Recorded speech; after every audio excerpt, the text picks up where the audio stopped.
Welcome to the ArmaniTalks YouTube channel. I'm your host, ArmaniTalks. In this channel, I'm covering communication skills for you to level up your way with words and become much more articulate. In today's episode, we are entering the world of social skills, and I'm going to be teaching you how to behave when someone is telling you bad news. And by the way, this is a very simple thing to mess up because people only have one response. They think, well, if I'm hearing bad news, then my goal is to solve it, which in certain situations is correct, but that is not the only way to behave. And throughout today's talk, you're going to understand another path to potentially take when you are hearing bad news, so you're not creating enemies for no reason. If you're ready and excited for today's talk, go on and drop that like for me right on below. So the first way to behave when you're hearing bad news is to listen and give the other person ideas. And I'll give you an example of when something like this happened to me. There was this one year when I was pledging for a fraternity, and a lot of these pledge meetings would end at roughly 3 in the morning.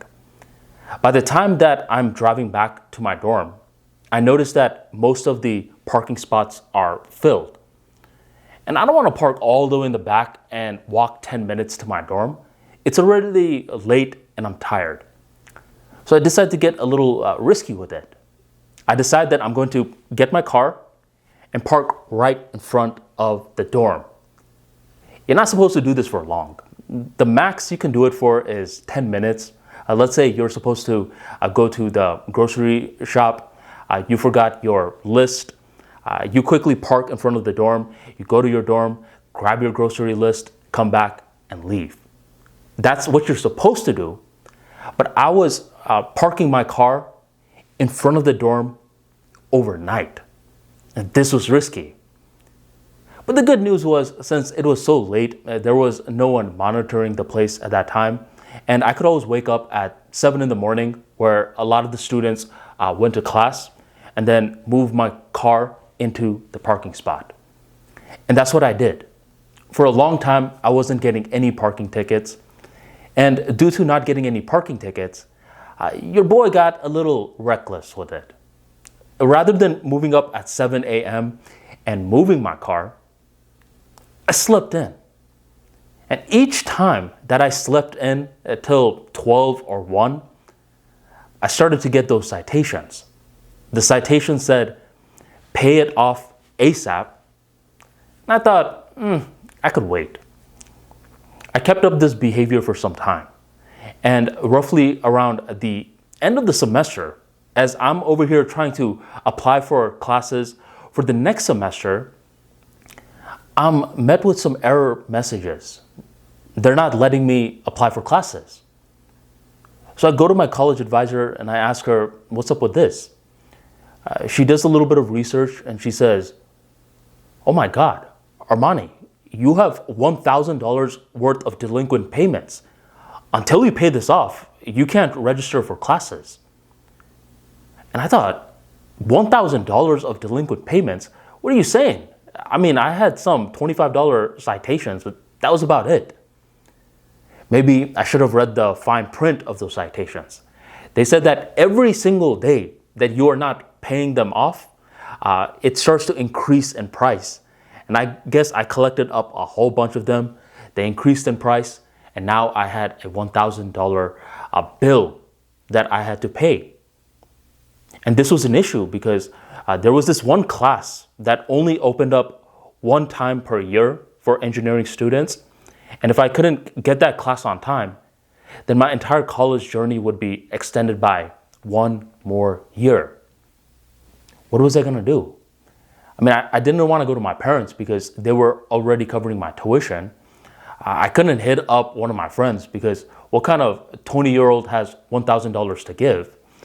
And it was too late to get a job. This was bad news. And I didn't know what to do. So eventually I went to my the big brother that they give you in the fraternity, and I was telling him my bad news. And I was just being very nervous near him. He could sense the urgency, and he said, yo, little, let me call you back tomorrow at 8 p.m. I thought, okay. And I said, I'll await your call. The next day, he calls me back at 8 p.m. and he says, "Yo, Little, your $1,000 payment will be taken care of." I was shocked. Wait, what? How? And then he tells me that he was able to convince 35 fraternity brothers to chip in $30. This was a situation where I gave this guy bad news and he came back with ideas. This is path number 1. Now, path number 2 is when someone is telling you bad news, you just let them. You don't try to think of any solutions, you just let them vent. And this is a very difficult thing for doers to do. If you are a doer, you want to solve this problem. You don't want to just hear it for no reason. But here's the thing. If you are giving someone ideas when they just want to vent to you, they're going to find you very annoying. They're going to think, well, this guy just shut up already. And this also happened to me. So let me give you an example so you know what I'm talking about. I recall when I was first starting ArmaniTalks, there were days when I was working a lot. I had a lot of consulting clients. I had to do some writing. I had to do some emceeing for events. And due to this, I couldn't really be social. I couldn't hang out with other people. I was missing a lot of events, a lot of meetups, a lot of weddings, a lot of receptions, and much more. And eventually, your boy was feeling lonely. I was getting the concept that was known as entrepreneurial loneliness. And I recall one day I was telling this bad problem to another fellow. And as soon as he heard it, he immediately starts to try solving it. He's like, "Don't worry, bro. I'll recommend some time management books to you ASAP." And he just kept trying to resolve it. Now, mind you, for the longest time, I only thought that was the way to behave to bad news. I thought when someone tells you bad news, you immediately go about solving it. But when this guy was trying to solve it, that's when I thought, just shut up, man. I don't want any answers from you. I just want you to listen. That's when I realized, oh, wait, there is another path. And one of the misconceptions is that generalities work with individual experiences, which isn't always true. In a general case, what typically happens is that men want to solve problems and women want to vent. This is what typically happens with bad problems. And you could even say that this works on a high level view. But in terms of individual experiences, a person can display both desires. So for the parking citation issue, I wanted ideas for when I was saying the bad news. But for the entrepreneurial loneliness issue, I wanted to just be allowed to vent. And you may be thinking, well, how am I going to know which is which? And here are certain clues that you can follow. You'll notice that if someone is telling you bad news and they keep sprinkling in any ideas within their talking points, that means they want the problem to go away. They want you to help them solve it. But in the other path, if they're telling you bad news and they never bring up anything of the lines of any ideas, then they just want to vent. And if you keep giving them ideas, they're going to be like, and then they're going to go back to whining, venting, and such. And if you keep giving them ideas, they're going to be like, dude, shut up, all right?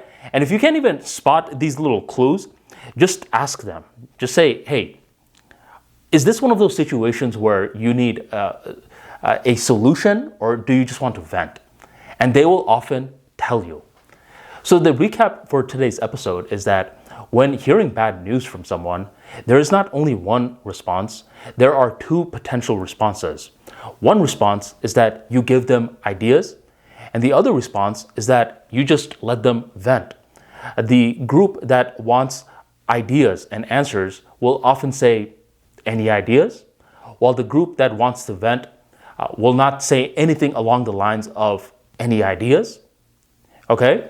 And from there, you will be able to react to bad news effectively, and you will not misdiagnose this issue anymore. So if you enjoyed today's talk, go on and drop that like for me right on below, and stay subscribed to the ArmaniTalks channel for more practical tips on social skills. Thank you very much for joining the ArmaniTalks YouTube channel, and I'll catch you next time.